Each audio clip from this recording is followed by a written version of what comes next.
don't wanna be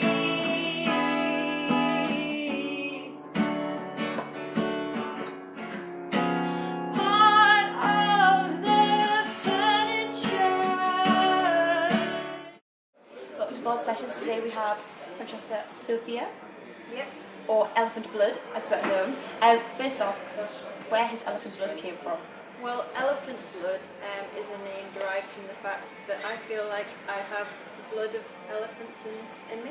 Okay. No, elephants are basically the animal that I most identify with, and it also relates to my vegan side and my kind of animal activist side and my care for animals. Okay. So that's where that comes from, really.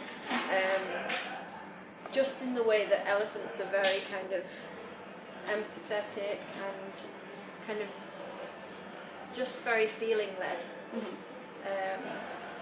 That's something that I really identify with. Okay, it's like a spirit animal kind of thing. Yeah, spirit animal. So when did you start music? What? So I actually came to music at quite a late stage, my early 20s, and I was writing screenplays. I'm initially a writer, filmmaker, and Okay. I've wanted to be a director since I was maybe 12 years old, and I've been making short films since I was around that age too. Okay. And I was at university. Right. I took up the guitar. I suppose, really, I had felt like so much of me was film that I needed other things. You needed another And obviously outlet. when Yeah. you go to university, it's a time of exploration and Find you explore yourself, all yeah. the different things that you're interested in. So I took that time to step away from film and explore other things. Okay. And that's when I took up the guitar and I started to play more for self-expression, not in front of people really at first. Because Were you just drawn I to the was guitar? Yeah. Yeah. I think I was used to being behind a lens and not really performing, and I needed something where I was active in that way. And then I was writing about characters, and I started to write songs from the perspective of the characters. Right. Okay. And just sort of singing them to myself to kind of put myself in the moment of the experiences that the characters were having. Yeah. And so I started to write songs through that, and then, you know, a couple of family members, friends heard me and said, "Oh no, that sounds, you know, pretty good." So I thought, oh well, maybe I'll have a crack at doing some open mic nights, and then I started doing that about 2 years ago. Okay. Yeah, I've just been doing that alongside film and writing ever since. And I guess for me, music at first is very much about self-expression, and it always is first and foremost self-expression. But more and more so, I can see it becoming a way of creating conversation and debate in terms of social issues, and creating a discussion just in the way that I always kind of wanted to with film. And the more I understand about composition, the more I kind of powerful I feel with that, and Evolving that and I can, growing. yeah. There's still so much that I have to learn as a musician, but I think from a storytelling perspective, it's fascinating. Yeah. One of the tracks you'll be playing for us, which is A Piece of the Furniture, has It's called Part of the Furniture. I knew I would get it wrong. I always do it. Sorry about that. It's got quite a strong meaning behind it, hasn't it? Could you explain it? Well, Part of the Furniture, it's inspired by a few different conversations that I've had sitting down with people, you know, homeless people. Right, okay. That I have befriended, or that have sat down and just had like an hour or so conversation with, and the one thing that really kind of stuck with me was how, more than anything, more than money, more than food, is the desire to be acknowledged and to have a sense of belonging and to feel, you know, like you're acknowledged basically, You are somebody. because you can start to feel like part of the furniture, part of the environment, and people don't look your way and they don't make eye contact with you because they think, oh, you want something. Well, it's so important for us as a community to just give that little moment of time just to make someone feel like they exist. Yeah. And I think if more people looked at it that way instead of thinking, oh, they want my money, or not everyone's that shallow, but I think Looked at them as people rather that than happens a lot. Though something. it still happens a lot, and that's what I hear from the people that I talk to. Okay. So yeah, that's where that song derives from, because there is a massive homelessness issue in Manchester. I mean, It's massive. you can see that by what happened at the Arc, and you can see that by just walking up Oxford Street. Like I don't think I need to go into figures for it No, to be of course clear. There's not. a homelessness problem in Manchester, and hopefully. I mean, I actually did a few days. This is super cheesy. Fine, of course. Silly. A few days ago, I was talking to, and I wrote the song maybe 2 weeks ago. Okay. I got talking to this guy Graham, who's like a homeless person, in Deansgate. Okay. And I ended up talking to him for about half an hour, and then I asked him, can I get your opinion on this song? You know, can you relate to it? Is it kind of too much? Wonderful. And I, with no music or anything, obviously, I sang the song to him, and he said it made him feel very emotional, and that it really did impact him, and that it should be on the radio, because I'm not bigging myself up in that way, but like just because he really identified with it and the subject, and he said it did kind of Really affect them. affect him, and Kind of make them. pinpoint that feeling. I mean, I hope that it will really just create a discussion, like I said. Yeah. I don't think a song can. It's just good to create a discussion. I think. It is good That's to why create a discussion, yeah, that's of course. why I want to make music that's public. Is to kind of use it as a way of connecting with other people. And Have you got plans to record it? Like yes, yeah? yes, I do. Yeah. Okay. Do you know what about it's going to be, or is it just still in the pipeline? That's still in the pipeline. Because like I said, I only wrote it 2 weeks ago. Yeah, of course. This is going to be one of three, I think, the only times that I've actually performed it.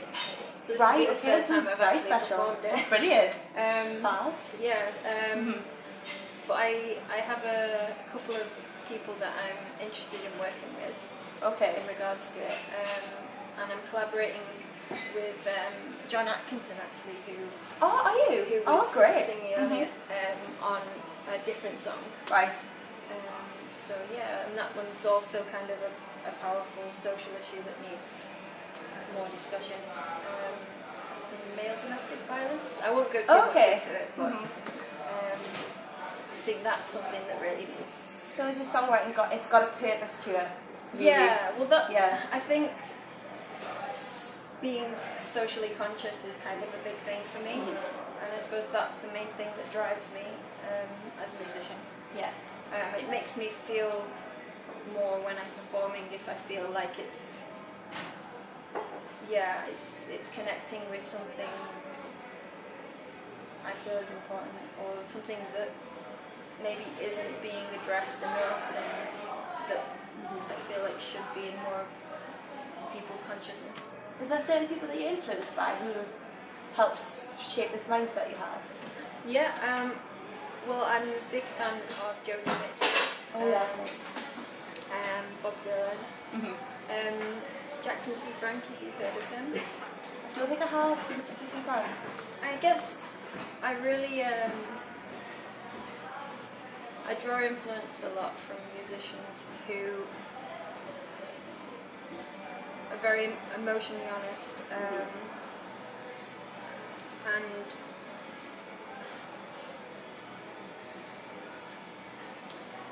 yeah, who kind of mean something, who mean what to speak, you know. Yeah, they take a lot of inspiration from their own kind of. You know what, actually, with Joni Mitchell, what I really like is that she's also an artist, and that she's a painter first and foremost as well. And I'm somebody that kind of doesn't like to pinpoint myself as any one thing. Do you want to put yourself in a box? Yeah. And you know, filmmaking's been something that's really influenced me, and I think that affects me in the way that I do make music. And I think, that's one thing whereby I really identify with someone like Joni Mitchell. She's got another side to her, which isn't just she allows herself to be all these different things. And then with someone like Jackson C. Frank, if you listen to his music, it's just so raw and honest. I think when I listen to a musician, I just want to know that what I'm hearing is honest. Right. Okay. You don't want any of this commercial. I mean, thing. I'll dance around my living room to cheesy 80s pop, sure. Yeah. Of course, he doesn't. So that's no. Take that back. I will listen to all kinds of music, but I think the kind of music that I like to make is more kind of that way. Yeah. And the kind of music that stays with me and has a sort of driving force behind the work that I'm doing is that kind of music. But then, you know, you do need a bit of Madonna. Of course, you can't have it without it. You need to have a bit of fun. That's one of my favourite pastimes, is to just dance around the living room. Is that actually? Yeah. Fab. Do you have any plans for this summer? Can we see you live in Manchester anywhere, or?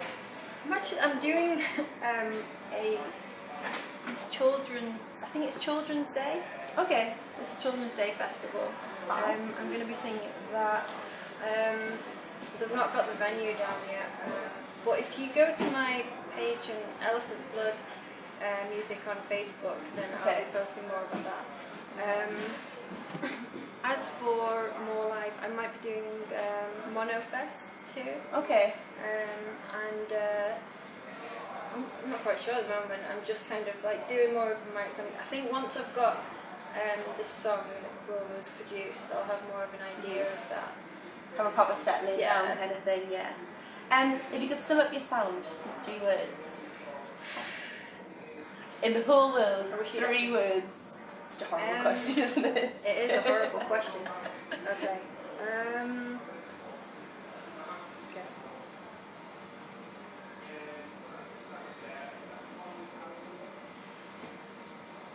Honest. It's a good one.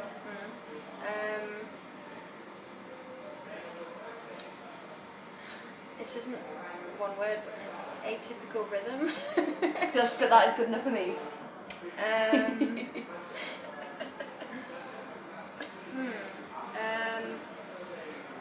Empathetic. Empathetic. Yeah. Sounds like it's pretty much nailed down, to be fair. Yeah. What would you say is your greatest musical achievement to date?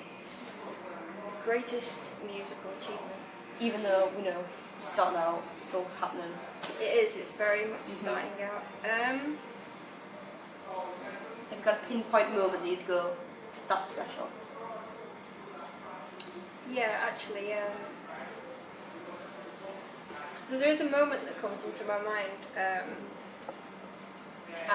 I was at Green Man Festival last year, and there was a moment whereby I was with someone who was very special to me, and there was a song that I ended up singing, that in the moment that I sang it, it became something else.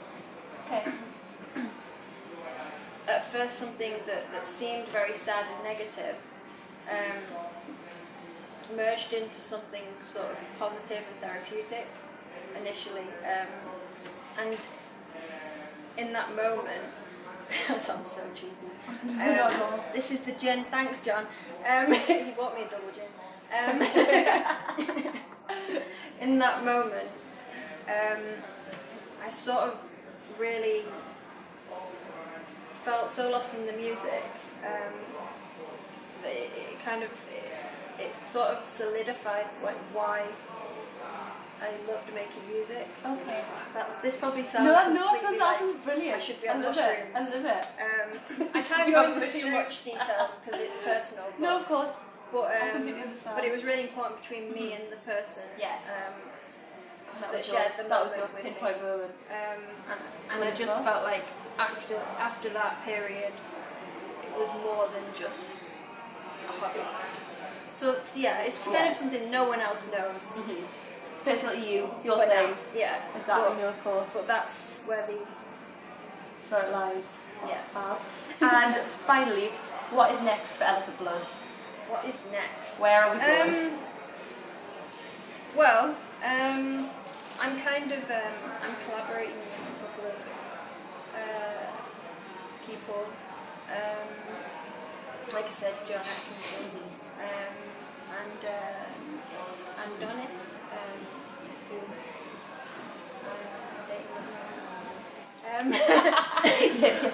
right, yeah. Anyway, what was I saying? Where was I? I'm actually I'm writing, co-writing a short film at the moment that's going into production next month. Next month, okay. Yeah, and Have we got a title for it, or is it work in progress? it's a work in progress. Okay. Yeah. But that's kind of something I'm doing. So yeah, I'm working on short films alongside producing some of my music, and my goal is to just kind of expose myself to different artists throughout the year and try to do as much diverse stuff as possible, and I'm sure it'll all come into fruition. Sounds fantastic. I wish I had more concrete things to say in terms of that, but yeah. Sounds good enough to me. This is my first music interview. So. Very well. Right, thank you so much for speaking to me. It's been wonderful. It was lovely speaking to you. Thank you. Yeah.